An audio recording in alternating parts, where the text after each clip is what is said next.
Livre d'Apocalypse, chapitre 1er. Votre attention s'il vous plaît. Cet élément est en français.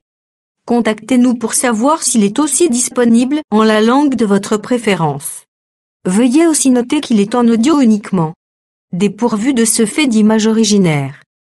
À présent, nous vous convions à suivre, depuis christequality.com et evangileeternel.com, la rubrique Bible mot à mot, ou l'explication prophétique de toute la Bible, livre par livre, chapitre par chapitre, verset par verset, mot à mot. Elle est présentée aujourd'hui par L'homme de Dieu, le bien-aimé, le docteur Blaise Condé. Recherchez-vous les enseignements du Dr Blaise Condé? Allez sur christequality.com/blaisecondé.html.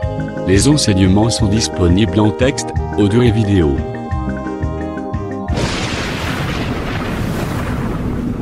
Bonne édification au nom de notre commun Seigneur et Dieu Jésus-Christ. Amen.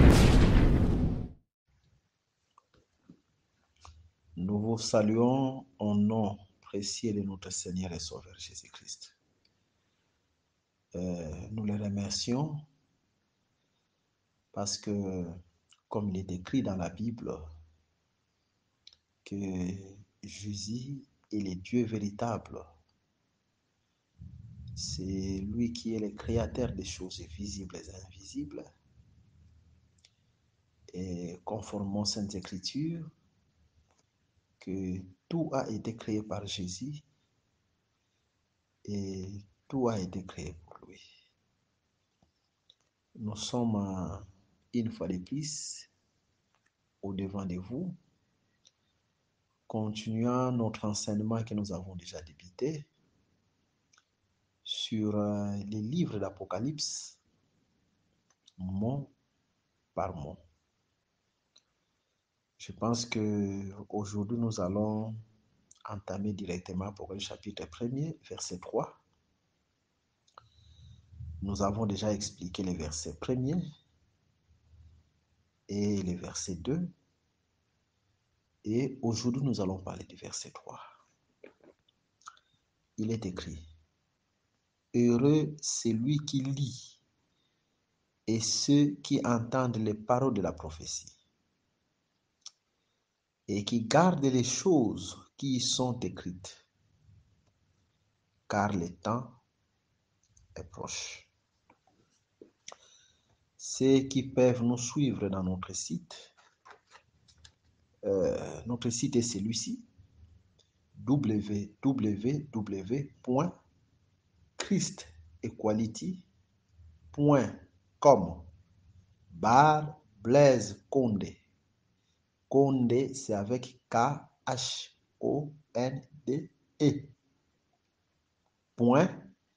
.html ou www.evangileeternel.com/blaisecondé.html.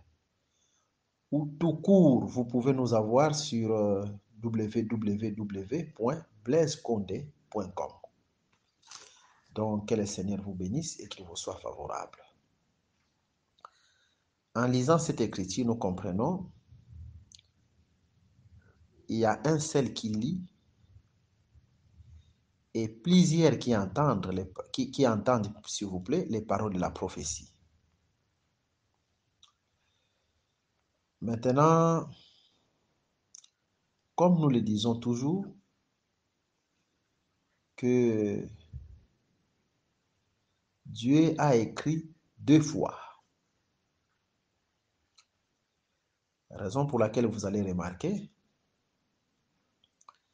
quand Moïse descendit de la montagne de Sinaï avec les 2 tablettes de la loi collées, et sur ces 2 tablettes, c'était l'écriture de Dieu lui-même. La Bible nous déclare que Moïse arriva au pied de la montagne à cause du péché, il brisa les tablettes. Et ensuite, Moïse remonta sur la montagne. Dieu va écrire encore de sa propre main. Et cette fois-ci, Dieu n'a pas permis que les deuxièmes tablettes puissent être brisées. Donc, ce qui nous intéresse le plus là est que Dieu a écrit 2 fois. Raison pour laquelle, quand nous voyons le Seigneur Jésus-Christ, dans Jean chapitre 8, on va lui amener une femme qu'on a surpris en flagrant délit d'adultère. Et pendant que les Juifs condamnaient cette femme, l'Écriture nous déclare que Jésus écrivait par terre. Et ensuite, il va interrompre d'écrire et dire à ceux qui condamnaient la femme que celui qui n'a pas encore péché, qu'il jette les premiers, s'il vous plaît, la pierre contre cette femme. Et pour la deuxième fois, il va encore s'abaisser et écrire de nouveau. Avec la deuxième écriture, la femme n'était plus condamnée. Donc la première écriture, quand Jésus écrivait, la femme était condamnée. Et la deuxième écriture, la femme n'était plus condamnée, plutôt la femme est justifiée. Les 2 écritures dont nous parlons ici, il s'agit de la loi et de la grâce. Parce qu'avec la première écriture qui est la loi, personne ne pouvait être justifié. Donc nous étions sous la condamnation. Par contre, avec la deuxième écriture qui est l'enseignement de la grâce, nous sommes justifiés et pardonnés par le sang de notre Seigneur Jésus-Christ. Raison pour laquelle,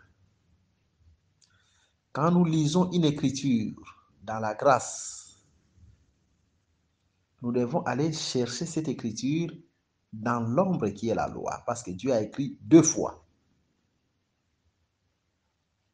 Donc, il y a une écriture ombre dans la loi et il y a une écriture réalité dans la grâce. Maintenant, en lisant cette écriture réalité, Hébreux chapitre, s'il vous plaît, Apocalypse chapitre 1er, verset 3, heureux c'est lui qui lit et ceux qui entendent les paroles de la prophétie. Nous devons aller chercher dans l'ombre qui était celui qui a lu, parce que sur toute la terre entière, selon cette écriture, il y a une seule personne qui doit lire. Maintenant, allons dans le livre de Daniel, au chapitre 5. Daniel chapitre 5, qui est l'ombre de cette écriture-là, l'unique personne qui doit lire. Daniel chapitre 5, nous prenons d'abord le verset 7 à 8, et puis ensuite nous allons prendre le verset 16. Il est écrit, « Le roi cria avec force, qu'on fit venir les astrologues, les Chaldéens et les devins. Et le roi prit la parole et dit aux sages de Babylone, quiconque lira cette écriture et m'en donnera l'explication sera revêtu de pourpre, portera un collier d'or à son cou et aura la 3e place dans le gouvernement du royaume. Tous les sages du roi entrèrent, mais ils ne purent pas lire l'écriture et en donner au roi l'explication. Maintenant, les versets 16 à 17. J'ai appris que tu peux donner des explications et résoudre des questions difficiles.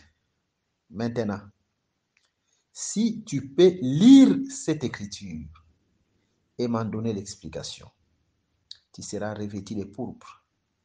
Tu porteras un collier d'or à ton cou et tu auras la 3e place dans le gouvernement du royaume. Daniel répondit en présence du roi, garde tes dons et accorde à un autre de présent, je lirai néanmoins l'écriture au roi et je lui en donnerai l'explication. C'est très important.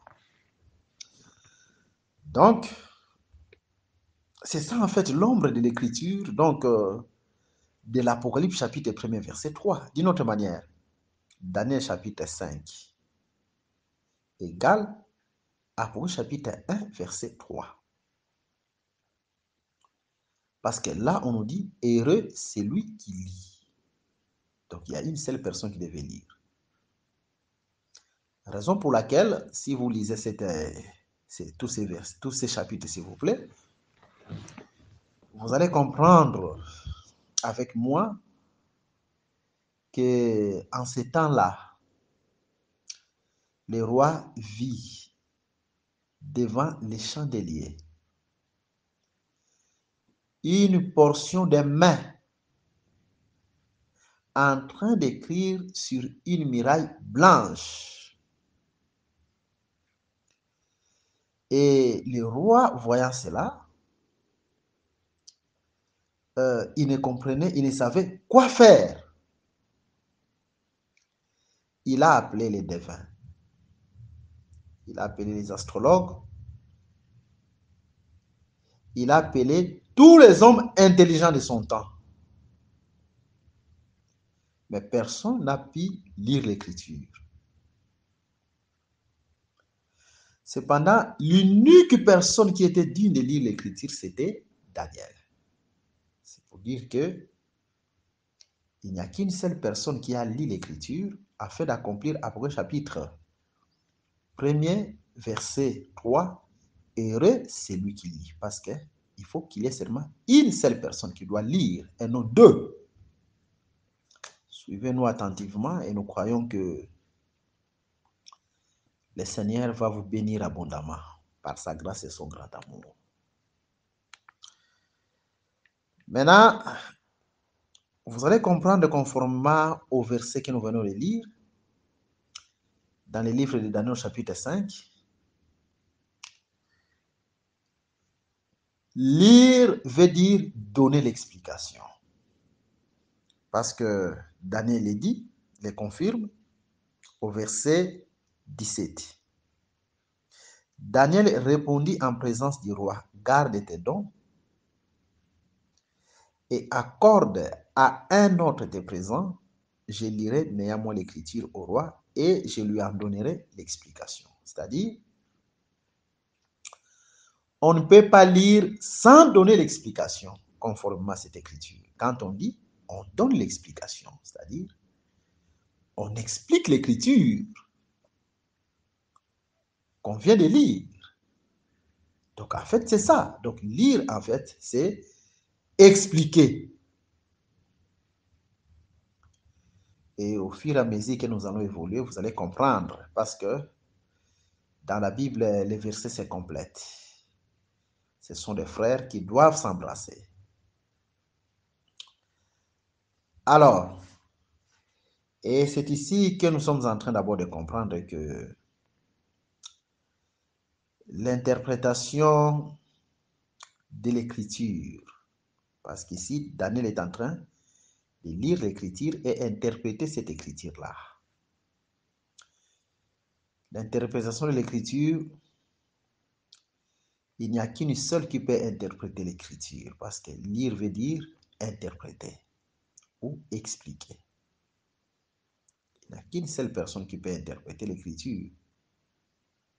Donc, dans l'humanité entière, il n'y a qu'une seule personne qui peut interpréter l'écriture.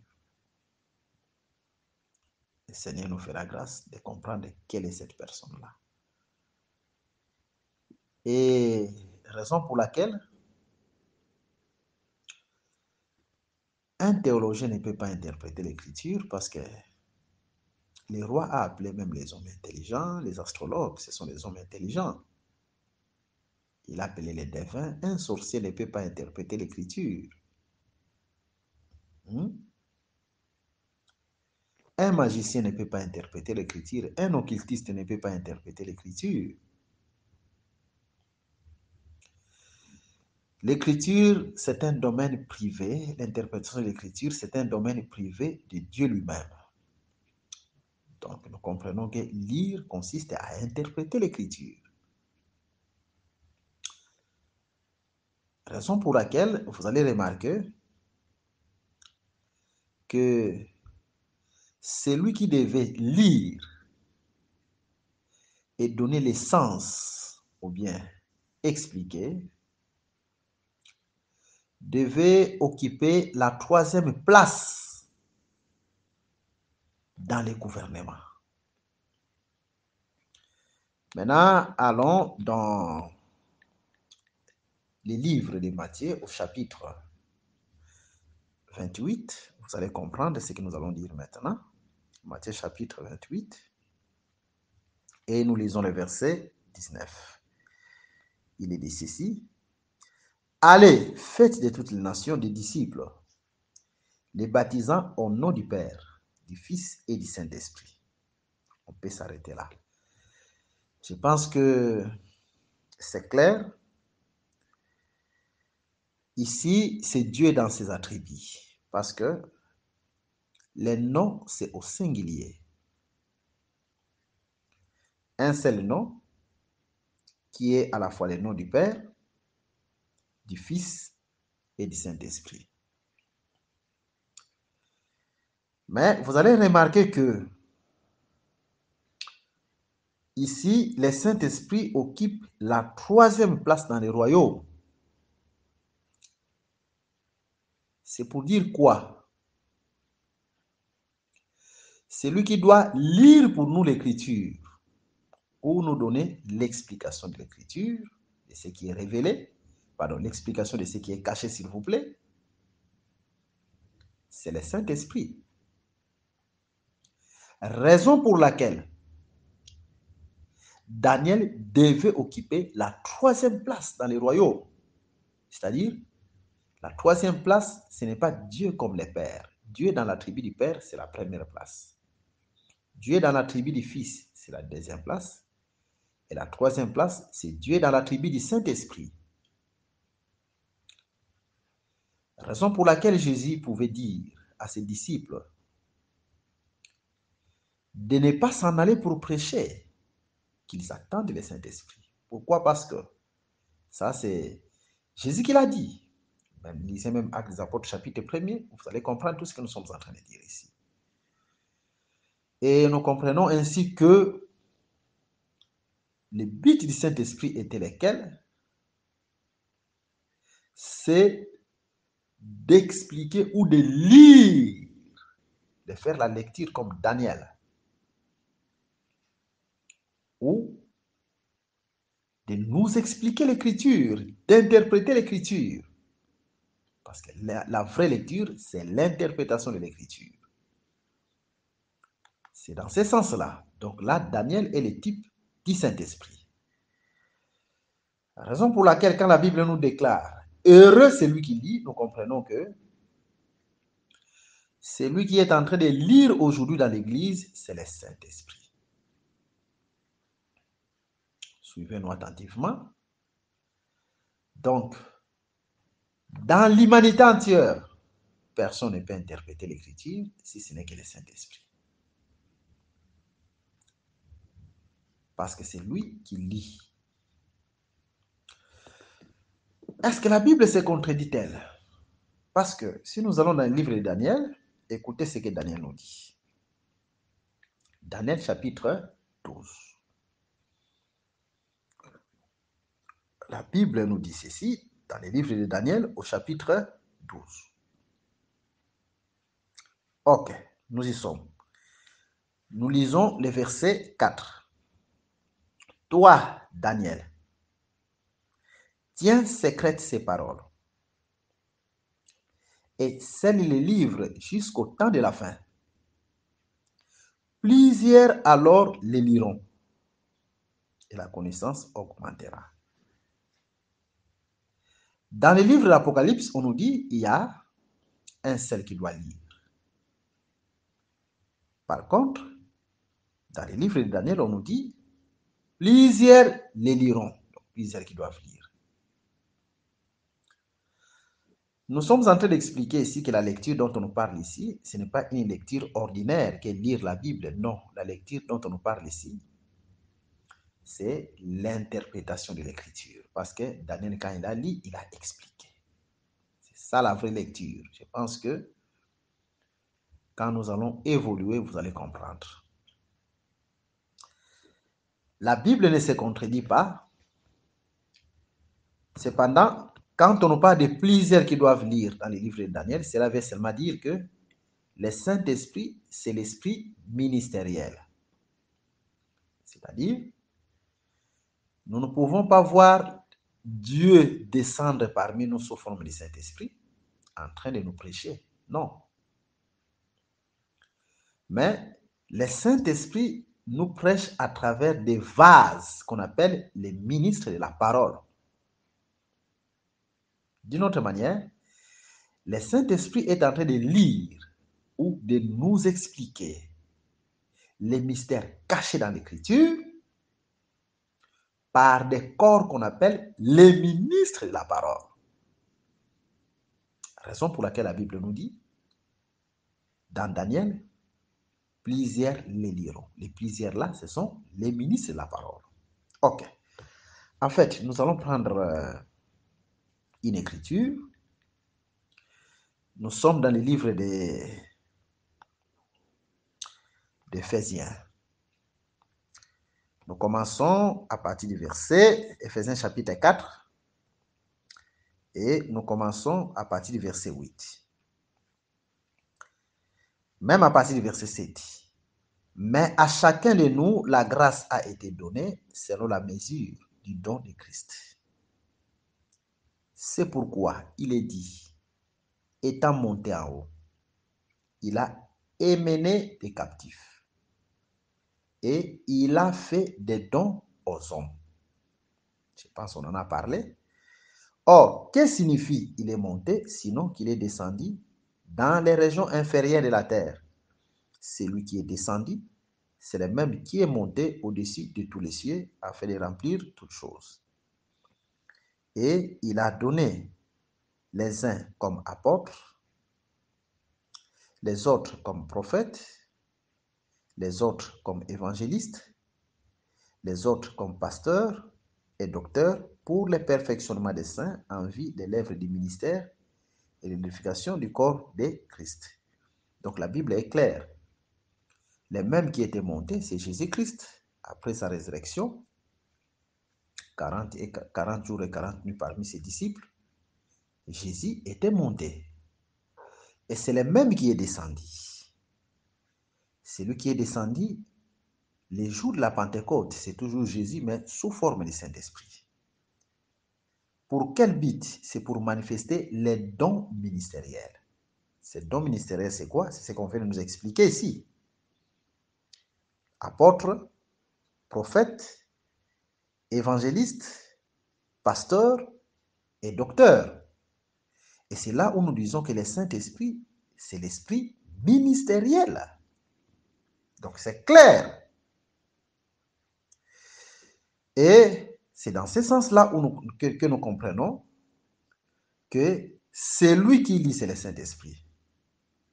Mais le Saint-Esprit lit par des corps qu'on appelle les ministres. Raison pour laquelle Daniel a dit, c'est qu'ils lisent. Ok. Mais retenons encore une chose. Selon la prophétie de Daniel, que les temps où la lecture n'est pas encore faite, pendant ces temps-là, Dieu a caché sa parole. Donc c'est clair. Donc retournons dans Daniel chapitre 12. Allons au verset 4. Écoutez ce que l'Écriture nous dit. Toi, Daniel, tiens secrètes ces paroles et scelle les livres jusqu'au temps de la fin. Très important. Plusieurs alors les liront et la connaissance augmentera. C'est très important. C'est-à-dire, tout le temps où la parole de Dieu, où les paroles des prophètes sont tenues secrètes, cela veut dire que le livre n'est pas encore lu. D'une autre manière, la lecture du livre conformément à cette écriture, c'est quand ce qui était tenu secret est révélé. C'est alors qu'on parlera de la lecture. Donc, c'est cette écriture qui confirme encore que lire selon Dieu consiste à révéler ce qui est caché, ou d'une autre manière, expliquer le mystère qui est caché, donc révéler ce qui est caché. Donc, cette écriture, c'est un autre témoin qui confirme cela. Alors, et la Bible nous donne le temps de la lecture. Donc, le temps où Dieu viendra pour révéler ce qui est caché, pour révéler ce qui est tenu secret. D'une autre manière, quand Dieu prend ses paroles et il les cache, cela veut dire que le livre est scellé. Donc c'est ça, Apocalypse chapitre 5, le livre qui était scellé de 7 sceaux, que personne dans le ciel, sur la terre, sous la terre, était dit d'ouvrir, ni de rompre les sceaux. Et c'est là que nous sommes en train de comprendre que quand dans l'humanité entière, personne n'était dit de lire l'écriture et de donner l'explication, et quand Daniel vint pour lire et donner l'explication, c'est un type aussi de l'ouverture des sceaux. Donc, l'ouverture des sceaux veut aussi dire interpréter ou révéler ce qui était caché durant tout le temps de la loi. Et cela nous est révélé dans cette alliance-ci par le Saint-Esprit, mais au travers des ministres. Donc, conformément à cette écriture, nous comprenons que quand l'œuvre du ministère consiste de même à nous révéler ce qui est caché ou ce que Dieu a caché dans la loi, les psaumes et les prophètes. Alors, le temps pendant lequel cette bénédiction nous doit être accomplie, la Bible appelle cela la fin des temps. Toi, Daniel, tiens secret de ces paroles et scelle les livres jusqu'au temps de la fin. Le temps de la fin, c'est le temps de la lecture. Maintenant, conformément à la Bible, le temps de la fin a commencé quand? Allons dans les livres des Hébreux, au chapitre 1er. Écoutez ce que la Bible nous dit. Hébreux, chapitre 1er. Nous lisons le verset 1er jusqu'au verset 2.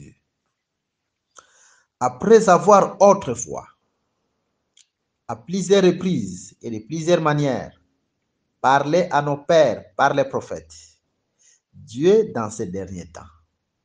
Voilà, les derniers temps, c'est le temps de la fin. Nous a parlé par les fils, qu'il a établi héritier de toutes choses, par lesquelles il a aussi créé le monde. L'écriture est claire. La Bible ne dit pas que Dieu nous parle par les fils. Mais la Bible nous dit Dieu nous a parlé par les fils. Donc, les fils a déjà parlé. Et quand vous voyez les fils nous a déjà parlé, cela veut dire que nous sommes dans les temps de la fin. Ou les derniers temps, conformément à la Bible, c'est la même chose. Et quand est-ce que les fils nous a parlé? C'est ce que nous voulons donner comme précision. Allons dans le livre de Jean, au chapitre 17. Nous prenons le verset 20. Ce n'est pas pour eux seulement que j'ai pris, mais encore pour ceux qui croiront en moi par leurs paroles. conformément à cette écriture, croire en Jésus veut dire croire à la parole des apôtres.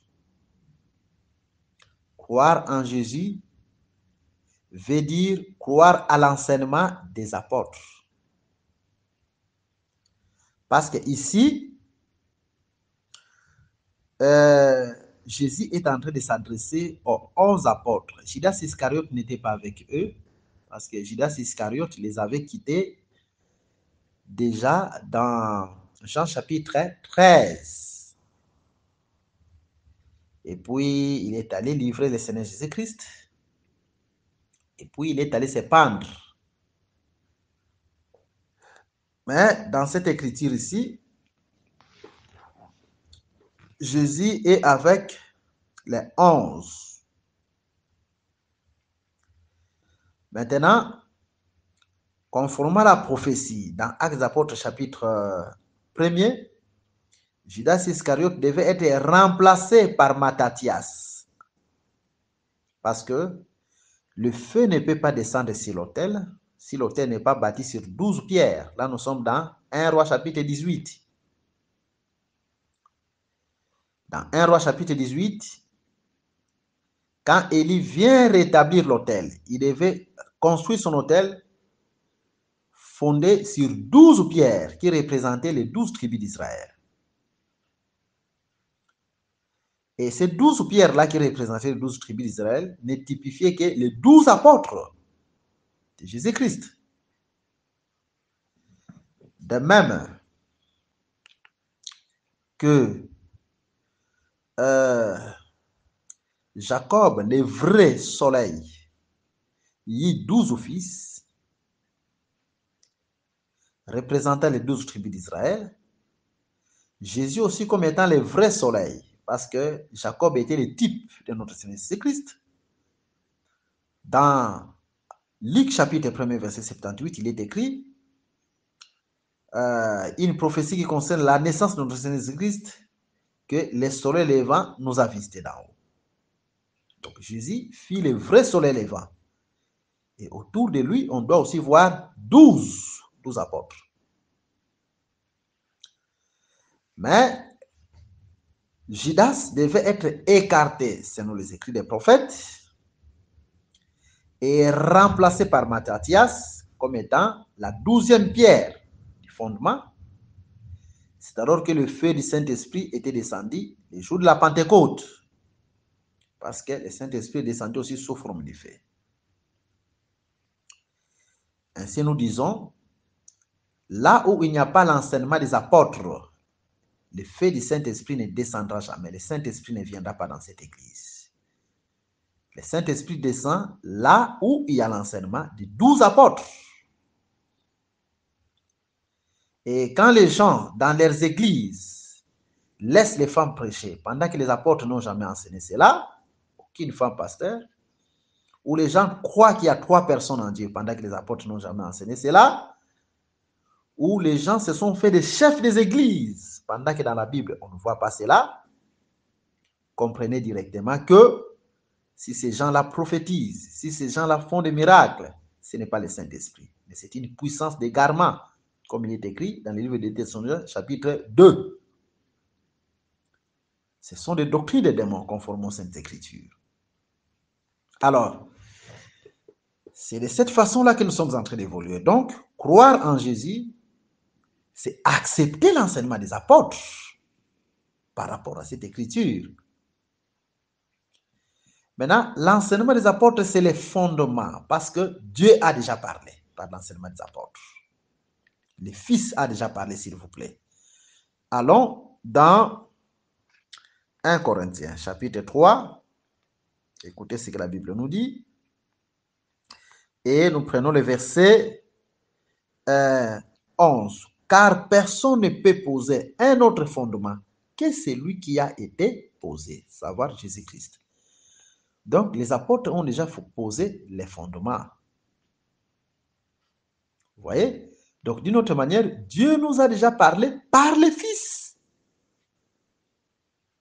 Parce que croire en Jésus, c'est croire aux apôtres. Donc, le fondement a déjà été posé personne ne peut poser un autre fondement. C'est-à-dire, personne ne peut venir avec un autre enseignement qui est hors ou en dehors de l'enseignement des apôtres. Parce que le Fils a déjà parlé. C'est dans ce sens-là. Alors, et depuis que le fondement a été posé par les apôtres, nous sommes dans le dernier temps. C'est le temps où Dieu est en train de faire la lecture, le temps du Saint-Esprit.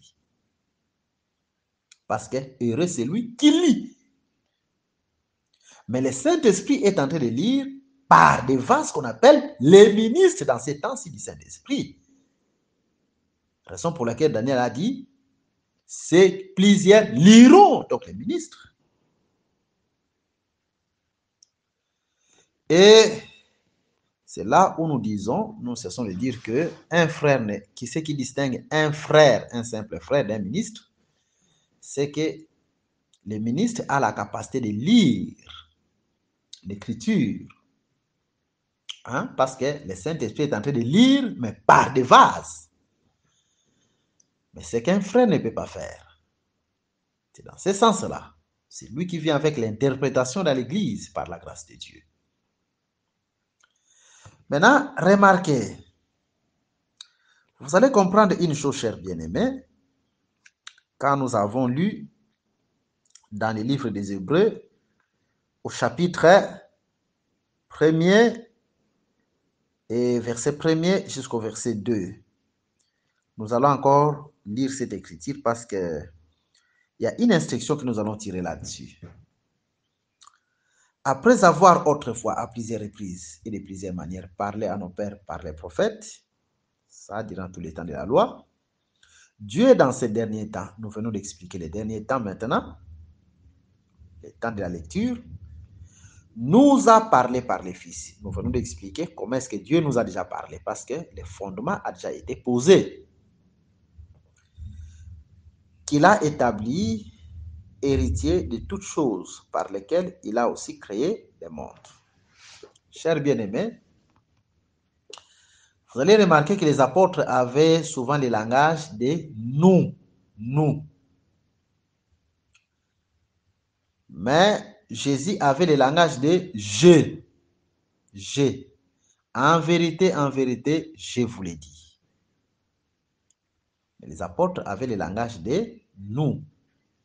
Prenons quelques écritures qui témoignent les apôtres avec le langage de nous. Allons d'abord dans Actes des Apôtres chapitre 15. Actes des Apôtres chapitre 15. Écoutez ce que la Bible nous dit. Parce que cela n'est pas en vain. Raison pour laquelle vous allez comprendre que dans l'église, on ne peut pas avoir un pasteur leader. Un pasteur qui se dit que moi je suis au-dessus de tous les ministres. Non, on ne peut pas voir. Le langage de j'ai, c'est moi qui dois donner les ordres. J'ai. Ou bien avoir un docteur leader. Ou bien avoir un prophète majeur leader. Ou bien avoir un apôtre majeur, un apôtre leader. Ou un évangéliste leader. Ce sont des choses qui viennent de l'enfer. Les apôtres n'ont jamais eu ces langages-là. Seul Jésus qui avait le langage de j'ai. En vérité, je vous l'ai dit. Raison pour laquelle nous disons que les leaders de l'Église, c'est Jésus-Christ.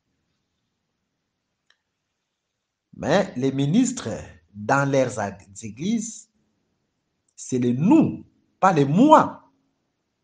C'est-à-dire, c'est les collèges. Mais reconnaissant la grâce de tout un chacun. C'est comme ça que les choses se gèrent dans l'Église. Écoutez, nous prenons Actes des Apôtres chapitre 15 et nous allons commencer à lire à partir du verset 24. La Bible nous dit ceci, ayant appris que quelques hommes partis de chez nous, ok, ce sont les apôtres qui sont en train de parler, hein? C'est l'église de Jérusalem. Ce sont les ministres qui parlent et auxquels nous n'avions donné aucun ordre. Ok, c'est très important. Il n'y a pas une personne qui s'est levée pour dire auquel je n'ai pas donné un ordre, comme au-dessus de tous les ministres. Non! Parce que l'Église ne se gère pas comme sa propre boutique. Mais ici, la Bible nous dit auquel nous n'avions donné aucun ordre. C'est-à-dire, dans cette église, il travaillait en collège. Il n'y avait pas un leader au-dessus d'eux, ou un ministre au-dessus de tous. Qu'on appelle aujourd'hui l'unique conducteur de l'église. Cet enseignement est démoniaque. Cet enseignement vient de l'enfer.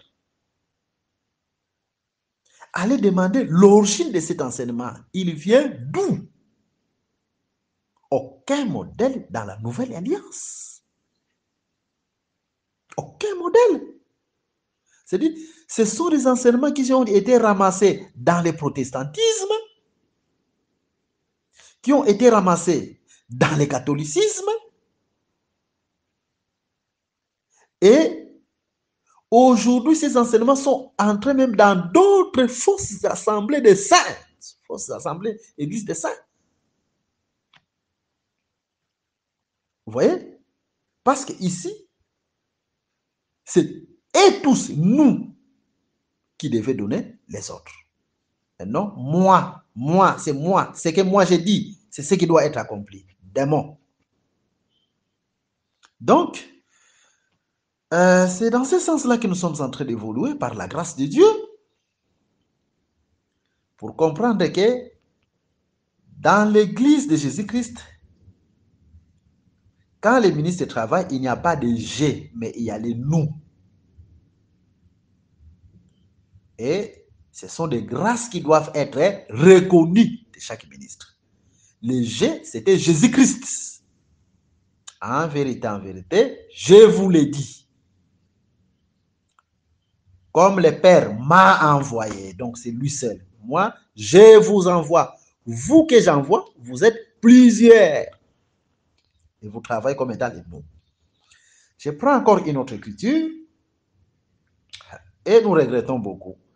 Il y a d'autres parfois qui disent que non, cette œuvre, c'est moi qui ai commencé cette œuvre. C'est moi qui ai commencé cette œuvre. Est-ce qu'un homme peut vraiment commencer l'œuvre de Dieu?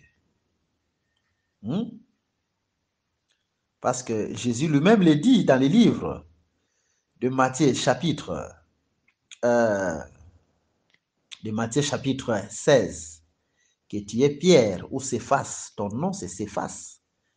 Mais sur cette pierre, donc la révélation qui vient de sortir de ta bouche, je bâtirai mon église. C'est-à-dire, toi Pierre, quand même tu as Dieu t'a inspiré, le Père t'a inspiré, le Saint-Esprit t'a inspiré, tu as bien prêché, un bon prédicateur. Mais l'église qui sera bâtie, ce n'est pas ton église, c'est mon église. Mais c'est ce que Jésus voulait dire. C'est-à-dire, toi, ministre, tu peux travailler, quelle que soit la grâce dont Dieu t'utilise, la force que Dieu te donne. À la fin, sache que par cet enseignement dont Dieu t'a donné pour que tu annonces, Dieu bâtit son église. Pas ton église, c'est son église. C'est comme en Éden. Dieu appelle Adam. Il lui donne les jardins pour les cultiver et pour les garder, selon les Saintes Écritures. Il donne le pouvoir à Adam de dominer sur les animaux, et ainsi de suite. Mais le jour où Adam a péché, parce que les jardins d'Éden, c'était pour Dieu. Dieu l'a chassé du jardin. Il en est de même de l'église. Toi qui es ministre, Dieu te donne l'évangile. Dieu te donne la gloire de l'évangile, et ainsi de suite.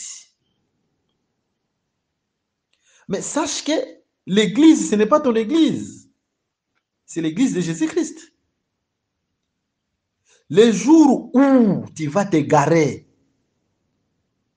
ou le jour où tu vas pécher, Dieu est capable de te mettre dehors, comme il a mis Adam dehors du jardin, dehors de l'église, jusqu'à ce que tu vas te repentir. Et puis tu retournes. Pourquoi? Parce que l'église n'est pas ton église. Vous voyez? Mais quand vous allez dans les assemblées de réveil, qui sont les églises des hommes, les pasteurs, les dénominationnels dans les dénominations, ils se sont faits au-dessus. Donc, c'est le leadership. Un pasteur qui se fait au-dessus d'autres ministres. Un évangéliste qui se fait au-dessus d'autres ministres. Avec tous les titres possibles démoniaques, des titres démoniaques. Archbishop.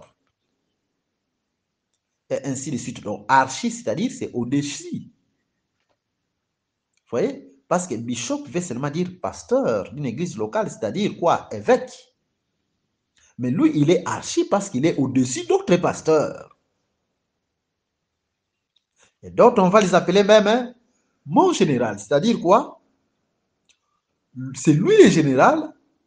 Et en dessous de lui, il y a d'autres petits ministres. Or, nous venons de le voir maintenant que dans les apôtres, ce n'était pas comme ça. Les apôtres, c'était nous. Il n'y a pas un seul ministre qui doit donner les ordres aux autres ministres. Mais c'est les nous. Vous devez siéger en collège par la grâce de Dieu pour résoudre les problèmes, ainsi de suite. Et ces pasteurs ou cet évangile ou ces docteurs, ces faux docteurs, ces faux pasteurs, ces faux évangélistes, ces faux apôtres qui s'est mis au-dessus. Et il y a des fois même, il peut prendre ses propres enfants, les mettre comme état de pasteur pour gérer les éboueurs. Si lui est fatigué, il prend son enfant, il le met, c'est lui qui doit gérer l'église. Pourquoi? Parce que c'est son église, ce n'est pas l'église de Dieu. Or, nous venons de démontrer ici que les jardins d'Éden, c'était les jardins de Dieu. La vraie église, c'est l'église de Jésus. C'est ainsi, là, nous comprenons que ce sont les églises des hommes, et non de Jésus. Même s'il pêche, il ne peut jamais être sanctionné. Pourquoi? Parce que c'est son église. Voilà les temps dans lesquels nous vivons, un mauvais temps. Que Dieu donne l'intelligence à ses enfants par cet enseignement. Et là, vous allez comprendre que un enfant de Dieu ne peut pas aller prier n'importe où. Et la Bible nous déclare, sortez du milieu de mon peuple. Je vous prends encore une autre écriture où les apôtres sont en train de parler de nous. Nous sommes dans le livre de Galates, chapitre 1er. Écoutez ce que la Bible nous dit. Galates, chapitre 1er, nous prenons le verset 8. Il est dit, mais quand nous-mêmes, Paul n'a pas dit quand moi-même, non, quand nous-mêmes, quand un ange du ciel annoncerait un autre évangile, que celui que nous vous avons prêché. Nous vous avons prêché. Pourquoi les nous? C'est pour dire que tous les apôtres avaient un même évangile. Aucun apôtre ne pouvait contredire un autre apôtre, qu'il soit maudit, anathème. Ils avaient un seul enseignement, une même doctrine. Ils ne pouvaient pas se contredire.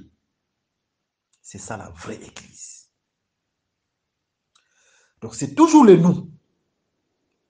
Et nous prenons encore une autre écriture. Ici c'est Paul qui parle. Maintenant, l'écriture que nous prenons, c'est Jean qui est en train de parler. Parce que tous avaient le même esprit. 1 Jean chapitre 1er. Et nous prenons le verset 3. Ce que nous avons vu et entendu, c'est toujours nous. Nous vous l'annonçons. Il n'a pas dit je vous l'annonce. À vous aussi. Mais l'écriture est claire.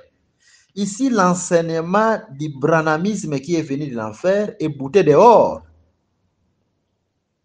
Parce que Jean ne dit pas que ce que moi j'ai entendu. Non, il dit ce que nous avons entendu.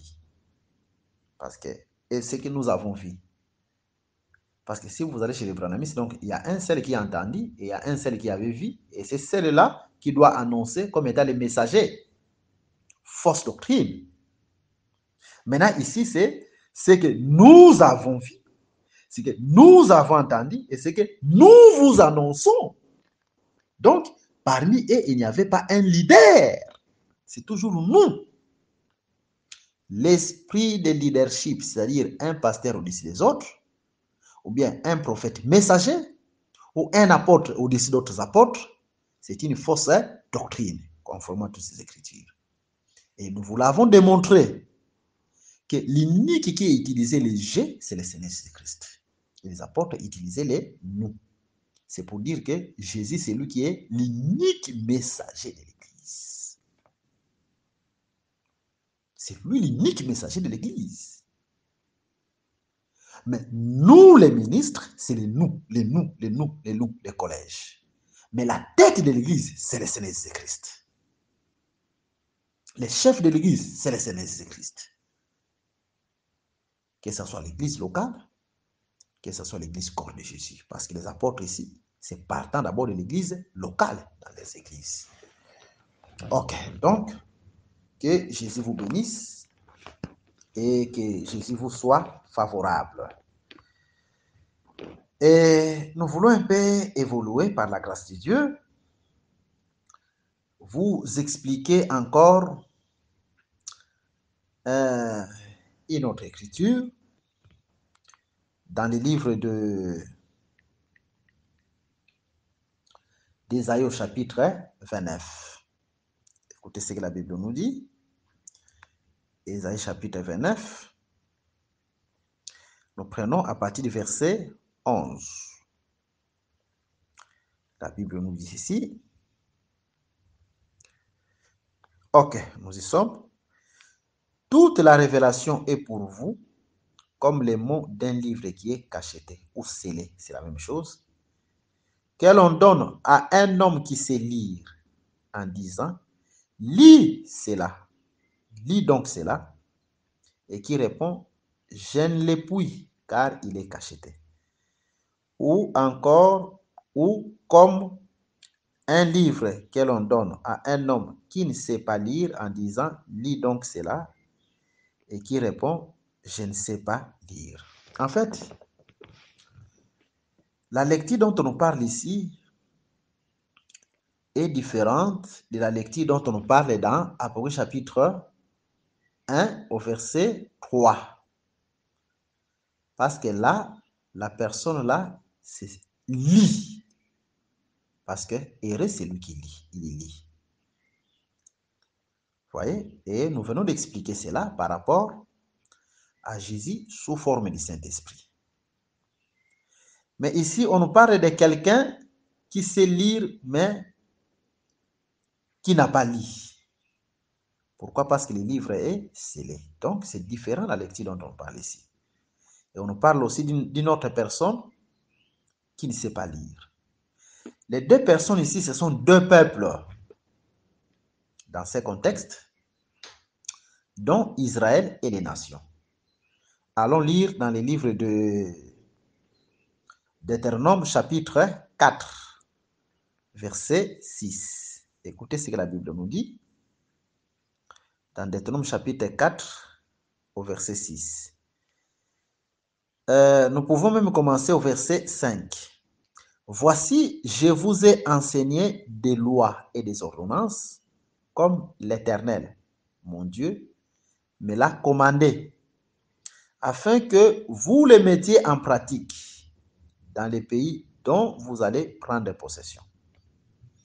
Vous les observerez et vous les mettrez en pratique, car ce sera là votre sagesse et votre intelligence aux yeux des peuples qui entendront parler de toutes ces lois et qui diront, cette grande nation est un peuple absolument sage et intelligent. Donc, d'une autre manière, Israël, par rapport aux nations ou à d'autres peuples, Israël, c'est un peuple intelligent. Donc, c'est un peuple qui savait lire. Par contre, nous étions un peuple qui ne savait pas lire. Donc, nous n'étions pas intelligents. L'intelligence d'Israël, c'est par rapport à quoi? Parce que Dieu s'est révélé à Israël en leur donnant les lois, vous voyez, les commandements conformément à cette écriture. Mais nous, en réalité, nous étions un peuple sans Dieu, un peuple sans promesse par rapport à Éphésiens chapitre 2. Un peuple qui était loin. C'est ainsi que nous étions considérés comme étant un peuple insensé, un peuple non intelligent, un peuple qui ne sait pas lire. Alors, c'est dans ce sens-là la lecture dont on nous parle ici. Vous voyez? Parce que nous avons voulu d'abord faire la part des choses entre lecture et lecture. Mais, durant tout le temps de la loi, Dieu s'est caché. Et que ce soit en Israël, on n'a pas trouvé quelqu'un qui pouvait lire. Parce qu'on dit qu'Israël, c'est lui qui sait lire, mais il n'a pas lu parce que c'est cacheté. Ou c'est scellé. Et parmi nous aussi, on n'a trouvé personne. Parce que quand on voit Israël et on voit les nations, comme on l'a expliqué dans nos précédentes interventions, c'est Adam, et Adam, c'est l'humanité entière. Dieu a divisé l'humanité en deux, dont Adam et les nations. Donc, toute l'humanité entière, personne n'était digne de nous interpréter d'écriture. C'est dans ce sens-là. Ok. Et là, c'était en passant. Maintenant, allons prendre d'autres écritures. Nous sommes dans les livres d'Apocalypse. Nous prenons Apocalypse chapitre 1. Nous pouvons prendre Apocalypse chapitre 2, ce n'est pas grave. Et nous commençons à partir du verset 1er. Écrit à l'ange de l'église d'Éphèse. Je m'arrête seulement là.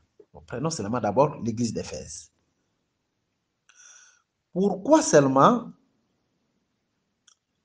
Dieu doit écrire à l'ange de l'église d'Éphèse? Tout comme quand on arrive aussi à la deuxième église, Dieu écrit aussi à l'ange de cette église-là. Prenons le verset 12. Écrit à l'ange de l'église de Pergame. Et ainsi de suite jusqu'à la 7e église. Cela veut dire que c'est l'ange qui a l'écriture. Et l'ange ayant l'écriture ou ayant la lettre, c'est l'ange qui doit lire pour l'église. Très important. Donc, c'est l'ange qui doit lire pour l'église. Et quand nous avons expliqué Apocalypse chapitre 1er, verset 1er, nous avons dit ceci. Par la grâce de Dieu, révélation de Jésus-Christ, ok, que Dieu lui a donné. Ok. Et Jésus-Christ prend la révélation, il donne à l'ange. Et l'ange, à son tour, prend la révélation, il donne au serviteur, au ministre. Nous avons expliqué la révélation de Jésus-Christ que Dieu lui a donnée. Dieu avait la révélation, c'est durant tout le temps de la loi, mais la loi en réalité a parlé de Jésus-Christ. Parce que Jésus lui-même a dit, Jésus venait accomplir la loi, les psaumes et les prophètes. Et dans Matthieu chapitre 5, il ajoute qu'il n'est pas venu abolir la loi et les prophètes, mais plutôt il est venu les accomplir. Et dans Hébreux chapitre 10, il dit, dans les rouleaux, il est question de moi. C'est-à-dire, la première alliance a parlé de Jésus. Raison pour laquelle le langage révélation de Jésus-Christ que Dieu lui a donné. Et nous avons dit que quand Jésus était là, toute la terre entière, c'est Jésus qui avait la révélation. Raison pour laquelle Jésus va dire, personne n'est monté au ciel, si ce n'est que celui qui est descendu du ciel, le Fils de l'homme qui est dans le ciel. Donc, le ciel n'était pas encore ouvert parce que lui seul avait la révélation. Parce que la révélation, c'est la porte, c'est la clé du ciel. Quand on vous donne la révélation, la porte du ciel est ouverte pour vous. C'est dans ce sens-là que nous sommes en train d'évoluer. Et nous avons compris une chose, que conformément à la Bible,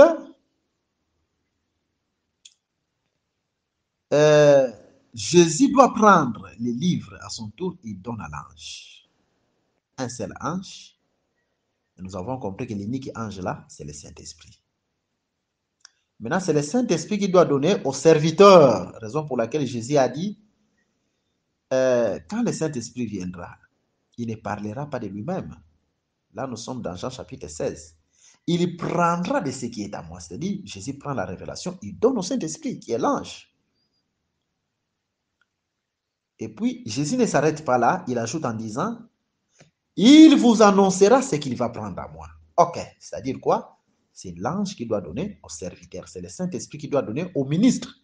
Raison pour laquelle Dieu ou Jésus a interdit à ses disciples d'aller prêcher tant que le Saint-Esprit n'était pas encore descendu. Parce que c'est le Saint-Esprit qui devait leur donner la révélation ou le livre ouvert. Je pense qu'on en a parlé. D'une autre manière, le fait que Jésus prend la révélation, il donne à l'ange. C'est ça, écrit à l'ange D. Vous voyez? C'est ça, écrit à l'ange D. D'une autre manière, Apocalypse chapitre 5, Dieu prend les livres, il donne à l'agneau. L'agneau prend les livres, il donne à l'ange. Apocalypse chapitre 10. Et l'ange prend les livres ouverts, il donne à Jean. Vous voyez, cet ange-là, c'est le Saint-Esprit, on en a parlé. Et c'est ce que nous sommes en train de dire par la grâce de Dieu, que le livre, c'est ça la lettre, donc écrit à l'ange 2. Vous voyez? C'est ça la lettre qu'on donne à l'ange. Maintenant, c'est l'ange qui est le Saint-Esprit qui doit lire pour l'Église. Or, nous venons de voir, lire veut seulement révéler ce qui est caché dans les Écritures. Parce que tu as le livre, c'est toi qui dois lire. Tu dois nous révéler ce qui est caché. Donc, la Bible est claire. La Bible est claire. Et la manière dont nous avons expliqué dans nos précédentes interventions, nous avons compris que un homme de Genèse à l'Apocalypse ne peut jamais être appelé un ange. Donc, que Dieu vous bénisse et qu'il vous soit favorable pour tout ce qui est en train de nous suivre de partout et que par cet enseignement, la porte du royaume vous soit réellement ouverte. Parce que nous l'avons dit tantôt là, que la révélation, l'enseignement véritable, c'est la clé pour l'entrée dans les royaumes des cieux. Ok, donc nous avons compris que veut dire écrit à l'ange. Je vous prends une écriture à propos de cette église. Donc, quand vous allez dans la Bible, vous allez comprendre avec nous dans les livres d'Apocalypse, au chapitre 1er. Et quand nous prenons le verset 20, c'est là que vous allez comprendre que quand dans la Bible, on est en train de nous parler de cette église, en réalité, c'est cette église, si vous lisez Apocalypse chapitre 1er, verset 20, on les compare comme étant aux églises mystères. Parce que cette église sont symbolisées à 7 chandeliers. Et dans cette écriture-là, la Bible nous déclare que les mystères de 7 étoiles que tu as vues dans ma main droite et de 7 chandeliers. Et la Bible maintenant est en train d'expliquer. On peut lire cette écriture. Nous sommes dans Apocalypse chapitre 1er et nous prenons le verset 20. Les mystères de 7 étoiles que tu as vues dans ma main droite et de 7 chandeliers d'or. Les 7 étoiles sont les anges de cette église. Et les 7 chandeliers sont les 7 églises. Vous voyez? Donc, quand même ces églises-là d'abord ont existé en Asie, mais Dieu est en train seulement de prendre ces églises-là comme étant symboles. Parce que le livre d'Apocalypse, c'est un livre symbolique. L'église locale comme ça n'a jamais été une église mystère. Mais quand vous voyez une église, comme dans ces cas-ci, locale, on dit que c'est une église mystère, donc les 7 chandeliers comme étant un mystère quoi, comme vous venez de lire là. En réalité, ce n'est plus l'église locale, mais c'est l'église corps de Jésus. Parce que l'église mystère, c'est l'église corps de Jésus. Maintenant, allons lire une écriture dans les livres d'Éphésiens au chapitre 3. Et c'est là que vous allez comprendre que l'église mystère, c'est l'église corps de Jésus et non une église locale comme ça. Éphésiens chapitre 3, nous commençons à partir du verset 4. En les lisant, vous pouvez vous représenter l'intelligence qu'est jeu du mystère de Christ.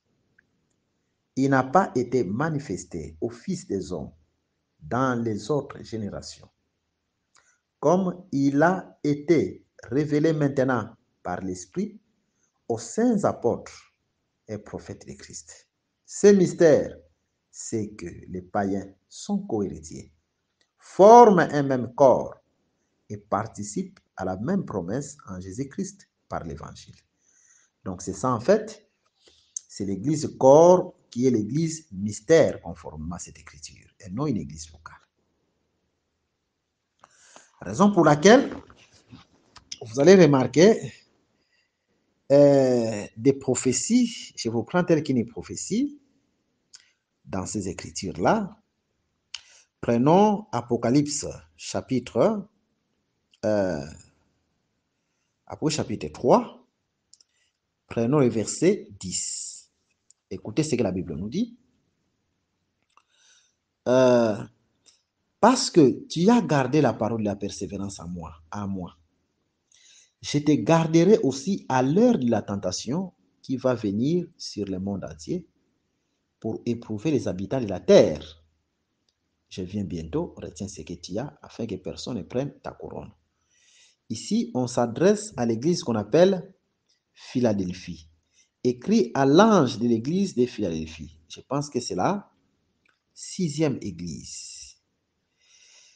Et vous allez remarquer la promesse de cette église, c'est de retenir, comme elle a retenu la parole de Dieu, parce qu'elle a gardé la parole de la persévérance. Dieu va garder aussi cette église à l'ère de la tentation qui va venir sur le monde entier pour éprouver les habitants de la terre. Mais cette prophétie n'est pas encore accomplie. La prophétie ici s'accomplira après l'enlèvement de l'église. Vous voyez? Et cette prophétie ne concerne pas une église locale, mais cette prophétie concerne l'église corps de Jésus. Parce que la tentation qui doit éprouver le monde entier, ça n'a pas encore été accompli, cette prophétie n'est pas encore accomplie. La tentation qui doit éprouver le monde entier, parce que Dieu dit dans le livre de Jacques que lui ne tente pas, c'est Satan qui tente. Cette tentation, cette prophétie s'accomplira avec la venue de l'Antichrist. L'Antichrist qui sera manifesté après l'enlèvement de l'Église. Parce qu'après l'enlèvement de l'Église, il faut compter 7 années. La première année, ce sont les 2 oints qui iront en Israël pour prêcher. Et ces 2 oints feront seulement 3 ans et 6 mois. Après quoi, ils seront tués par la bête. Et les 3 ans et 6 mois autres qui resteront, c'est le temps de la bête. C'est le temps de la grande tentation.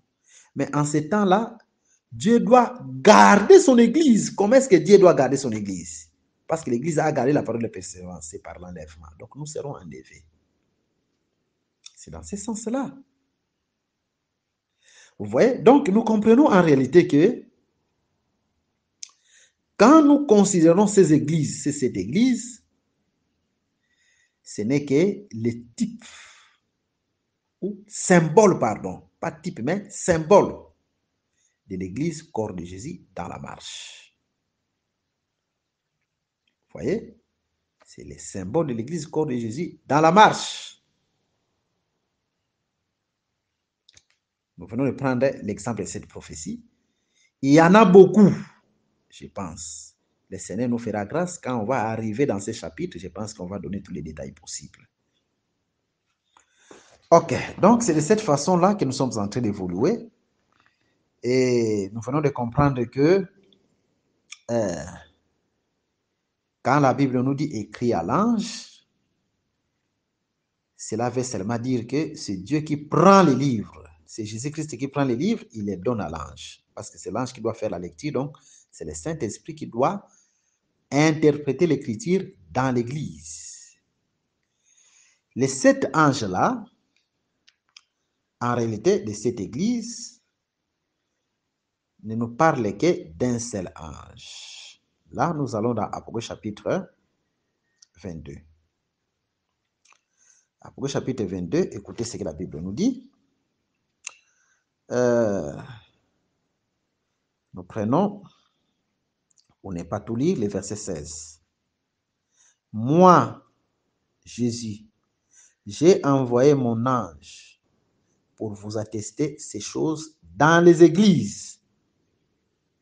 Je suis les rejetons et la postérité de David, l'étoile brillante du matin. Donc, conformément à cette écriture, les 7 anges que Dieu envoie dans l'église ne forment qu'un seul ange. C'est clair. Parce que la Bible nous dit, j'ai envoyé mon ange pour vous attester ces choses dans les églises. Cette église, mais un seul ange. Or, dans la première église, Dieu dit, écrit à l'ange de.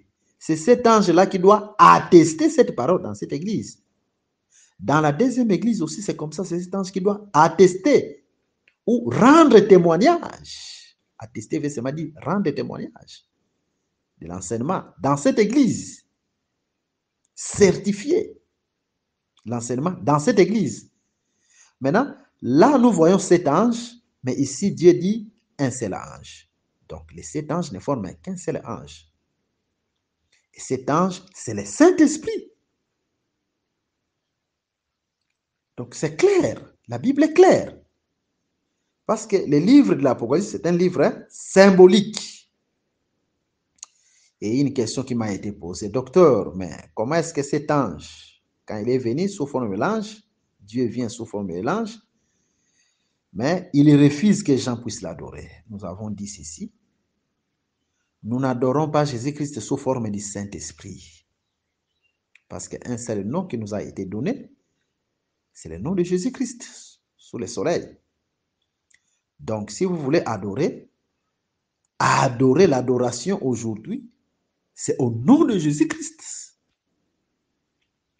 Et c'est là où nous avons dit que les gens qui font la prière, oh cher Saint-Esprit, je t'adore. Non. L'adoration, c'est au nom de Jésus. Parce que tout ce que nous ferons, en parole ou en acte, la Bible nous dit, faisons-le au nom de Jésus-Christ. C'est ce que la Bible nous dit dans le livre des Colossiens. C'est au nom de Jésus-Christ. L'adoration, c'est au nom de Jésus-Christ. La prière, c'est au nom de Jésus-Christ. Tout, c'est au nom de Jésus-Christ. Vous voyez? C'est dans ce sens-là. Ok, maintenant, nous retournons dans notre écriture de base qui est Apocalypse chapitre 1er au verset 3, parce qu'il y a beaucoup de choses à dire là-dessus. Écoutez ce que la Bible nous dit. Apocalypse chapitre 1er, verset 3. Heureux celui qui lit et ceux qui entendent les paroles de la prophétie et qui gardent les choses qui sont écrites, car le temps est proche. Donc, c'est ce que nous avons dit. Il y a un seul qui lit, c'est le Saint-Esprit, on a déjà tout parlé. Mais il y a plusieurs qui doivent entendre. Ceux qui entendent, c'est nous, c'est l'Église. Donc, un seul qui lit, c'est le Saint-Esprit, l'Esprit ministériel, et nous sommes plusieurs qui sommes en train d'entendre. Mais écoutez, allons toujours dans les églises. Écoutez ce que la Bible nous dit. Parce que là, nous avons vu écrit à l'ange. Maintenant, écoutez. Nous prenons le verset 7, après chapitre 2, toujours église d'Éphèse. Que celui qui a des oreilles entende ce que l'Esprit dit aux églises. Mais c'est très important. Mais dans Apocalypse chapitre 22, nous venons de lire avec vous. Dieu dit, j'ai envoyé mon ange pour vous attester, pour attester ces choses dans les églises. Attester veut dire rendre témoignage d'eux. Maintenant, ici, on nous dit que celui qui a des oreilles entende ce que l'Esprit dit aux églises. Oh. Mais là, nous voyons, c'est l'ange qui doit dire à l'église, mais ici, c'est l'Esprit qui dit à l'église. Donc, nous comprenons que l'ange de l'église, c'est le Saint-Esprit. Raison pour laquelle, quand la Bible nous dit « écrit à l'ange », c'est cet ange qui doit attester. Et à la fin, nous comprenons que cet ange, en réalité, c'est le Saint-Esprit qui est en train de dire à l'église. Parce que lire, c'est l'ange qui doit lire. Et lire veut dire enseigner, révéler ce qui est caché. C'est clair. Donc l'ange de l'église, c'est le Saint-Esprit. Ce n'est pas un homme. Par rapport au verset que nous venons de lire. Maintenant, vous allez remarquer cette écriture dans la Bible. Parce qu'ici, on nous dit que celui qui a des oreilles entende ce que l'Esprit dit aux églises. Dans la Bible, il n'y a qu'une seule personne qui prononçait aussi ces paroles-là. Ce n'était que le Seigneur Jésus-Christ. Nous sommes dans le livre de Marc, chapitre 4, verset 9. Il y a beaucoup d'écritures, mais lisons Marc, chapitre 4, verset 9. Écoutez ce que la Bible nous dit. Marc 4, verset 9. La Bible nous dit ceci. Puis il dit que celui qui a des oreilles pour entendre, entende. Mais c'est la même écriture. Jésus dit que celui qui a des oreilles pour entendre, entende. Maintenant, allons maintenant dans Apocalypse chapitre 2. Là, c'est Jésus qui en parle. Donc, Dieu dans les corps humains ou notre Seigneur Jésus-Christ. Maintenant, Apocalypse chapitre 2, verset 7. Que celui qui a des oreilles entende ce que l'Esprit dit aux églises. Ici, c'est l'Esprit qui dit. Mais là-bas, c'est Jésus-Christ qui a dit. Aucun prophète n'a prononcé une telle parole. Allez consulter la Bible. Donc, celui qui a dit seulement que celui qui a des oreilles entende, c'est Jésus-Christ. Et nous comprenons conformément au livre de l'Apocalypse que celui qui a des oreilles entende ce que l'Esprit dit aux églises. Donc, Jésus-Christ, c'est l'Esprit qui doit dire à l'église. C'est très important. C'est lui, le messager de l'église. Raison pour laquelle Jésus aussi répétait que celui qui a des oreilles entende. Parce que c'est lui l'Esprit qui doit dire à l'église. Mais la Bible est claire. La Bible est claire. Jésus comme étant esprit, je prends l'écriture. Nous sommes dans les livres des Jean, au chapitre 14. Écoutez ce que la Bible nous dit. Jean chapitre 14. Nous commençons à partir du verset 16. Et moi, je prierai le Père. Et il vous donnera un autre consolateur, afin qu'il demeure éternellement avec vous, l'Esprit de vérité, que le monde ne peut recevoir, parce qu'il ne les voit point et ne les connaît point. Mais vous les connaissez, car il demeure avec vous. Donc l'Esprit demeure avec vous. Qui demeurait avec eux? C'était Jésus avec les apôtres. Donc Jésus, c'est l'Esprit. Et il sera en vous. Donc Jésus, c'était l'Esprit avec les apôtres, le Saint-Esprit. Mais après maintenant la mort et la résurrection de Jésus-Christ, les jours de la Pentecôte, c'est Jésus toujours. L'Esprit, maintenant, il vient habiter en nous. L'écriture est claire. Donc, c'est le même esprit qui disait que celui qui a des oreilles entende. C'est le même esprit aussi dans le livre de l'Apocalypse, que celui qui a des oreilles entende ce que l'Esprit dit aux églises. Raison pour laquelle nous retournons dans les livres d'Apocalypse, chapitre 1er. Nous prenons le verset 3. Heureux celui qui lit et ceux qui entendent les paroles de la prophétie. C'est clair. C'est ça, Apocalypse chapitre 2, verset 7. Qui lit? C'est l'ange qui est le Saint-Esprit. C'est lui qui doit interpréter l'écriture. Et puis ensuite, la Bible nous dit que celui qui a des oreilles entende ce que l'Esprit dit. Ok. Que ceux qui entendent les paroles de la prophétie. Voilà. Donc, heureux celui qui lit et ceux qui entendent la parole de la prophétie. Voilà. Donc, c'est l'Église. Donc, l'Esprit s'adresse à l'Église parce que ceux qui entendent, c'est l'Église. Donc, c'est la même chose avec Apocalypse chapitre 2, verset 7. Je pense que c'est clair. C'est de cette manière-là que le Seigneur est en train de nous conduire. Donc, jusque-là, d'une manière symbolique, nous avons compris un seul qui doit lire, le Saint-Esprit. Il occupe la 3e place, vrai Daniel, Dieu dans la tribu du Saint-Esprit. Et puis, plusieurs qui entendent. Pourquoi? Parce que celui qui a des oreilles entende ce que l'Esprit dit. Ok. À l'Église. Donc, ceux qui entendent là, c'est l'Église, conformément à ces versets-là. Nous sommes plusieurs qui entendons. Nous formons l'Église de Jésus-Christ. La Bible est claire. Maintenant, écoutez, chers bien-aimés. Selon les Écritures que nous venons de lire, pour entendre, il faut avoir des oreilles. Dans la Bible, une chose que vous devez comprendre, que l'oreille de Dieu, c'est le Seigneur Jésus-Christ. Parce que Jésus, c'est la vraie oreille de Dieu. Parce que la Bible nous déclare, heureux celui qui lit et ceux qui entendent. Et dans Apocalypse chapitre 2, verset 7, l'Écriture nous dit que celui qui a des oreilles entende. Donc pour entendre, il faut avoir des oreilles. Allons dans Jean chapitre 15, verset 16. Jean 15, verset 16, il est écrit,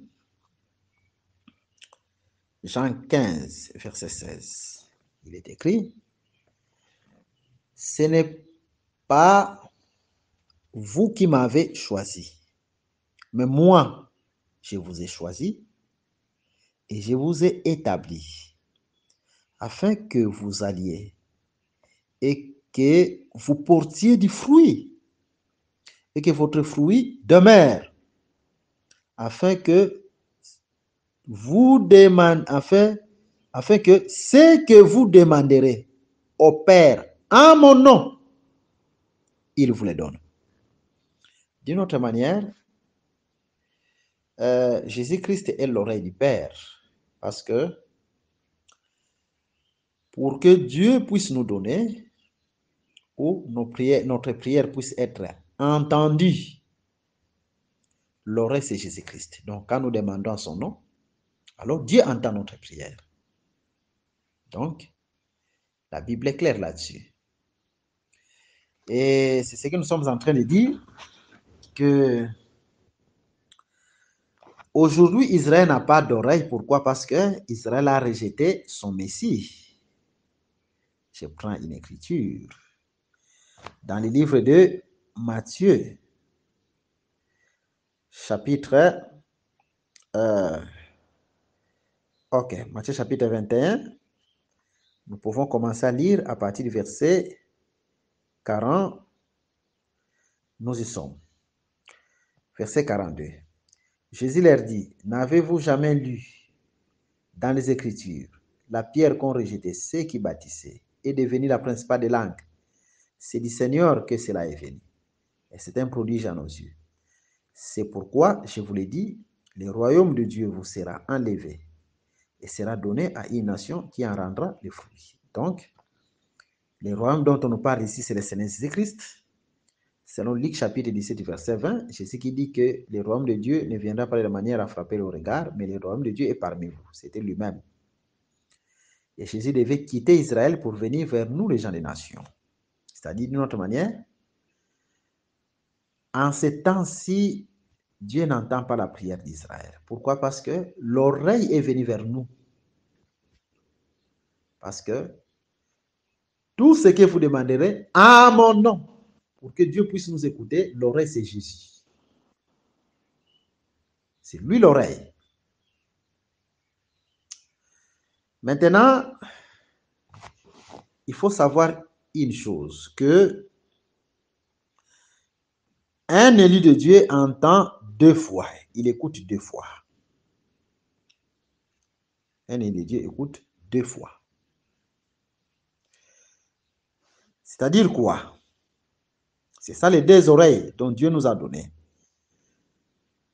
La première fois, nous avons écouté depuis l'éternité. Et la deuxième fois, nous venons écouter dans le temps. Je prends une écriture, Psaume chapitre 62, verset 11. Là, dans ma tablette, mais dans la Bible, Louis II, c'est Psaume chapitre 62, verset 12. Dieu a parlé une fois, deux fois, j'ai entendu ceci. Je m'arrête seulement là. Pour dire que un enfant de Dieu entend deux fois. La première fois, allons dans Jean chapitre 10. Écoutez ce que la Bible nous dit. Ce sont les deux oreilles que Dieu nous a données. Jean chapitre 10. Nous commençons à lire à partir du premier verset. Écoutez ce que la Bible nous dit. En vérité, je vous l'ai dit, celui qui n'entre pas par la porte dans la bergerie, mais qui monte par ailleurs est un voleur et un brigand. Mais celui qui entre par la porte est le berger des brebis. Le portier lui ouvre et les brebis entendent sa voix. Il appelle par leur nom les brebis qui lui appartiennent. Il les conduit dehors. Très important. Lorsqu'il a fait sortir toutes ses propres brebis, il marche devant elles. Et les brebis les suivent parce qu'elles connaissent sa voix. Très important. Elles ne suivront point un étranger, mais elles fuiront loin de lui parce qu'elles ne connaissent pas la voix des étrangers. Très important. Écoutez ce que la Bible nous dit. Il y a une bergerie et cette bergerie a une porte et il y a un portier. La bergerie dont on nous parle ici, c'est Israël. Parce que Jésus lui-même est en train de le dire dans le livre de Matthieu au chapitre 15, que je ne suis venu que pour les brebis perdues de la maison d'Israël. Et donc, Israël, c'était toute une bergerie. Mais dans cette bergerie-là, il y a un portier. Et le portier que Jésus a trouvé quand il est venu, avant d'entrer dans cette bergerie, c'est Jean-Baptiste. Et il fallait que le portier puisse lui ouvrir la porte, parce que c'est Jean-Baptiste qui a donné accès à Jésus pour commencer son ministère. Lui qui était Dieu, mais il s'est humilié afin d'accomplir ce qui est juste selon ce qui est écrit. Mais cette chose aussi est en train de nous instruire. C'est pour dire que on ne devient pas seulement ministre comme ça. Avant de devenir ministre, il y a des préalables à suivre. Un frère qui n'exerce pas encore le ministère, il ne peut pas se faire ministre de lui-même, comme nous le voyons aujourd'hui. Il ne peut pas se faire ministre de lui-même. Parce que Jésus qui était Dieu, c'est notre modèle. Jésus devait passer par quelqu'un avant qu'il commence son œuvre à travailler. Parce que sur le plan physique, Jean-Baptiste était déjà ministre. Il en est de même à un frère qui, quand même nous voyons, il y a une grâce qui est dans ce frère-là, mais il faut qu'il attende son temps, passer aussi par les ministères, par les ministres qui sont là, les vérifier, et jusqu'à ce que, par ces ministres-là, il entre dans le travail. C'est ce qu'on appelle la main d'association. Mais aujourd'hui, nous voyons, c'est le contraire. Un tel frère qui est en train de travailler dans le désordre, il ne verra pas Dieu. Parce que Dieu n'est que là où sa parole est respectée. Nous le disons toujours, le tabernacle devait être bâti selon le modèle pour que Dieu puisse descendre dans le tabernacle. De même, quand la parole est respectée, Dieu est là. Mais là, quand la parole n'est pas respectée, l'enseignement n'est pas respecté, Dieu n'y est pas. Regardez, Jésus-Christ, quand même, il était Dieu, mais il a respecté l'ordre avant de commencer à exercer. Il faut que les portiers puissent ouvrir. Et les portiers aujourd'hui, pour que toi tu entres dans la bergerie, c'est-à-dire dans l'église locale, pour que tu commences à travailler comme Jésus-Christ, ce sont d'autres ministres qui sont là, qui sont venus devant toi. Et Jean-Baptiste ne pouvait pas reconnaître Jésus-Christ seulement comme ça, parce que lui-même, il a dit, je ne le connaissais pas. Jean-Baptiste a eu les signes du ciel, parce que lui-même a dit, mais celui qui m'a envoyé m'a dit, c'est lui sur qui tu verras. On n'établit pas seulement un ministère comme ça, mais il y a les signes du ministère qu'on doit voir. Ce n'est pas parce que les frères est en train d'exposer seulement la parole comme ça, on dit directement non. Ça fait partie. Mais il y a beaucoup de choses qu'on doit voir avant de reconnaître d'abord la grâce ministérielle sur ces frères-là. Et aller aussi dans des prières et ainsi de suite. Vous voyez? Ok. Maintenant, le portier qui a ouvert à Jésus-Christ, c'est Jean-Baptiste. Et puis, Jésus-Christ est entré dans cette bergerie qui est Israël. Il a commencé à travailler. Mais Jésus-Christ ne pouvait pas rester dans cette bergerie qu'on appelle Israël. La Bible nous dit, il prend les brebis seulement, il sort avec ses brebis dehors de la bergerie. Très important. C'est pour dire que mais si vous sortez en dehors d'Israël, ce sont les nations. Ah, le Seigneur est merveilleux. Parce que la bergerie, c'est Israël. Mais sortir avec les brebis en dehors d'Israël, vous venez parmi les nations. C'est pour dire qu'aujourd'hui, Jésus prophétisait déjà ici que les salut devait venir parmi nous les nations. Même les restes d'Israël qui croient aujourd'hui, croient par rapport au temps des nations. Parce qu'ils devaient sortir avec les brebis hors de la bergerie, donc hors d'Israël. Oh, en dehors d'Israël, c'est les nations. Donc, Dieu prophétisait déjà de tout bien avant. Et puis ces brebis-là ne suivront pas la voie de l'étranger, c'est-à-dire, quand Jésus avait avec sa bergerie, un enfant de Dieu, un aîné de Dieu, comme lui-même l'a dit, ne sera jamais séduit. Vous voyez? Et nous comprenons que ce qui garde la brebis, c'est l'enseignement, parce que la brebis ne suivra pas une autre voie. suivra seulement la voie du Christ. C'est l'enseignement qui garde la brebis. L'enseignement, c'est une muraille, c'est une sécurité pour l'Église, conformément à cette écriture. Maintenant, ce qui nous intéresse le plus par rapport à notre démarche, là, la Bible est en train de nous dire que les brebis ne suivront pas la voie de l'étranger. Les brebis suivront seulement la voie du berger. Donc, il y a un seul berger, un seul pasteur dans cette bergerie, qui est le Seigneur Jésus-Christ. Pourquoi? Parce qu'il connaît sa voie. Ok. Mais où est-ce que ces brebis ont connu la voie du berger? C'est depuis l'éternité. C'est là où nous disons que aujourd'hui, la parole peut être annoncée, nous entendons la parole, mais ce qui fait que nous puissions reconnaître que cette parole, c'est la parole de Dieu.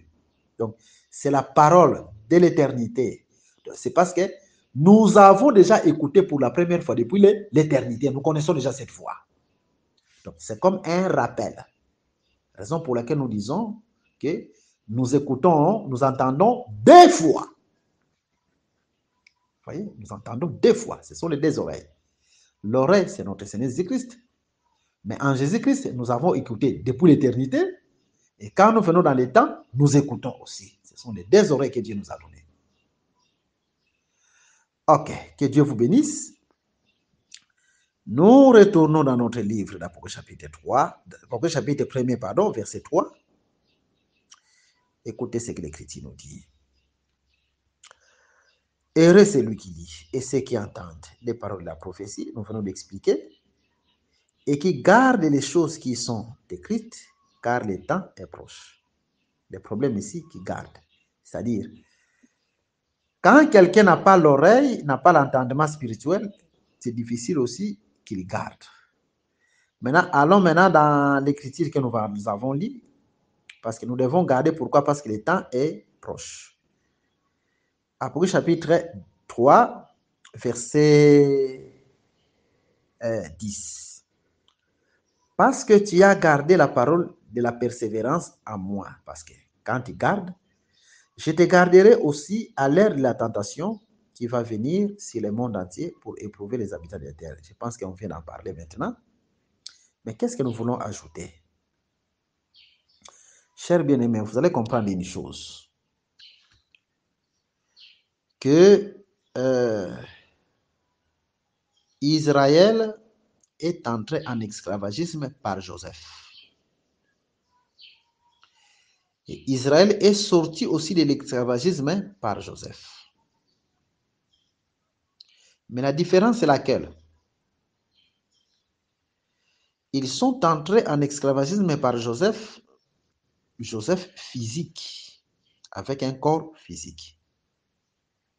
Mais ils sont sortis par Joseph, mais cette fois-ci, c'était les ossements de Joseph. On ne voit pas Joseph physique, mais on voit seulement ses os. Cette chose est prophétique. C'est prophétique. D'abord, une chose à retenir est que nous sommes entrés en esclavagisme par Adam. Et nous devons sortir de l'esclavagisme toujours par Adam. Parce que le vrai esclavagisme par lequel nous sommes entrés, la Bible nous déclare dans Romains chapitre 5 qu'avec le premier Adam, la mort s'est étendue sur tous les hommes. C'est-à-dire, la mort là, c'est l'esclavagisme. Nous sommes entrés en esclavagisme par Adam, parce que la mort s'est étendue sur tous les hommes. Mais le premier Adam, nous sommes entrés un Adam physique. Mais avec le deuxième Adam, nous devons sortir de l'esclavagisme, les ossements, signe de la résurrection. Donc la mort et la résurrection. D'une autre manière, le fait que Joseph est en train de sortir comme ça, c'est la résurrection. Et par la résurrection de Jésus-Christ, qui est le vrai Adam, nous sommes sortis de l'esclavagisme, qui était la mort. La mort qui régnait.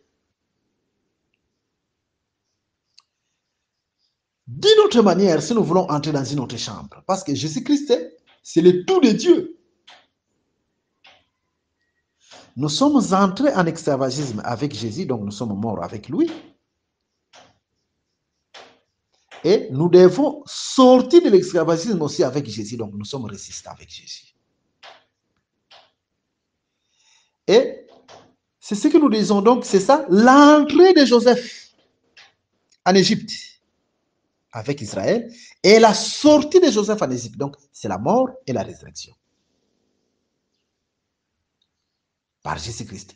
Le fait que nous sommes en train de mourir avec Jésus, c'est ce que nous avons identifié comme Adam. Par Adam, nous tous nous sommes morts. Mais quand nous résistons avec Jésus, c'est-à-dire par Adam aussi, nous sommes ressuscités, comme Joseph. C'est ainsi que nous avons vu les ossements. C'est un symbole de la résurrection. Raison pour laquelle nous disons que nous devons garder les ossements. Parce que les ossements, c'est notre résurrection. En Israël, on n'avait pas l'habitude de briser les os. Lisez bien Exode chapitre 12. L'agneau pascal, on ne pouvait pas briser les os. Et Jésus-Christ aussi, comme étant le vrai agneau pascal à la croix de Golgotha, on n'a pas brisé les os. Et les os qui ne peuvent jamais être brisés, c'est l'enseignement. L'enseignement doit rester tel qu'il est, sans modification. Or, les os, même si la chair de Joseph était morte, mais les os restèrent intacts, c'est-à-dire les os ne meurent jamais. La doctrine ne change jamais. La doctrine ne peut jamais être détruite. Et la Bible nous déclare que comme nous avons gardé la parole de la persévérance, Dieu nous gardera de même à l'ère de la tentation qui viendra. Ok. Non seulement ils sont sortis avec les ossements de Joseph, mais les ossements de Joseph les ont fait entrer jusque dans la terre promise. Je suis dans la révélation. C'est pour vous dire quoi? Non seulement que nous sommes ressuscités avec Jésus, et après la résurrection, nous devons voir les os de Jésus qui ne sont pas détruits. C'est l'enseignement véritable. L'enseignement ne peut jamais être détruit. Et c'est même enseignement qui nous introduira jusqu'à Canaan, c'est-à-dire l'enlèvement de l'Église. C'est l'enseignement qui va nous introduire jusqu'à Canaan. Parce que c'est le seul moyen par lequel Dieu nous préservera de ce qui viendra. Nous devons être enlevés, comme nous l'avons dit tantôt là.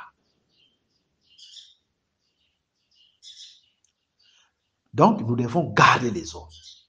La raison pour laquelle la Bible nous déclare, heureux celui qui lit et ceux qui entendent les paroles de la prophétie. Donc, les paroles de la prophétie, nous avons expliqué comme étant l'interprétation des Écritures et qui gardent ce qui ont écrit. Donc, quand nous gardons l'enseignement, c'est-à-dire nous gardons les ossements. Et en gardant les ossements, nous sommes heureux parce que c'est cet enseignement qui doit nous introduire à Canaan, dans les royaumes. Ok. Raison pour laquelle nous disons que le Seigneur vous bénisse. Et si nous pouvons vous exhorter encore, pour tout ce qui est en train de nous suivre partout. De même, un enfant de Dieu pendant les moments difficiles, il ne peut pas dire que les temps difficiles qu'il est en train de traverser, que c'est un oncle qui est à la base de ces moments difficiles, comme les Africains aiment le dire souvent, ou bien c'est sa famille qui est à la base, ou bien c'est la famille de sa femme, ainsi de suite, ou bien ce sont les sorciers qui sont à la base. Non. Mais un enfant de Dieu doit savoir et que quand il garde l'enseignement, ce même enseignement qu'il garde, c'est ce même enseignement qui les fait entrer en esclavagisme, c'est ce même enseignement qui va les faire sortir de l'esclavagisme. Donc, Dieu qui permet que tu traverses ces moments difficiles, qui te fait entrer dans des situations difficiles, c'est le même Dieu aussi qui permettra de te faire sortir de là. C'est comme par Joseph, ils sont entrés, et par Joseph qu'ils sont sortis. Donc, un enfant de Dieu doit toujours avoir l'espérance que Dieu ne peut jamais l'abandonner. Quels que soient les moments difficiles, quels que soient les temps difficiles, et que Dieu lui viendra toujours au secours. Raison pour laquelle nous disons, par cet enseignement, que le Seigneur vous visite, que le Seigneur vous vienne au secours, que le Seigneur soit réellement votre soutien dans tous vos problèmes. Qu'il vous bénisse, qu'il vous soit favorable. Nous rappelons encore notre adresse pour le site www.christequality.com/blaisconde.html. Au karma, vous allez seulement sur www.blaisconde.com. Que Dieu vous bénisse, qu'il vous garde et qu'il vous soit favorable en toutes choses. Merci d'avoir suivi ce message et que Jésus-Christ vous bénisse. Si vous avez une question à l'intention de l'homme de Dieu, si vous voulez que l'homme de Dieu prie pour vous, si vous voulez vous confier à l'homme de Dieu, ou si vous voulez tout simplement bénir l'homme de Dieu, contactez-le directement si ses coordonnées sont disponibles depuis sa page. Sinon, contactez-nous et nous lui transmettrons vos préoccupations. N'oubliez pas de faire un tour à notre page évangélisation pour voir en quoi vous pouvez vous rendre utile à Christ par cette œuvre. Que Dieu vous bénisse tous. Amen. ChristQuality.com. Les cieux en un clic de la souris. Évangile-éternel.com, le site de l'Évangile éternel. Christ et Quality Fondation, équilibrer la manne ramassée dans le désert de sorte que chacun ait un maire.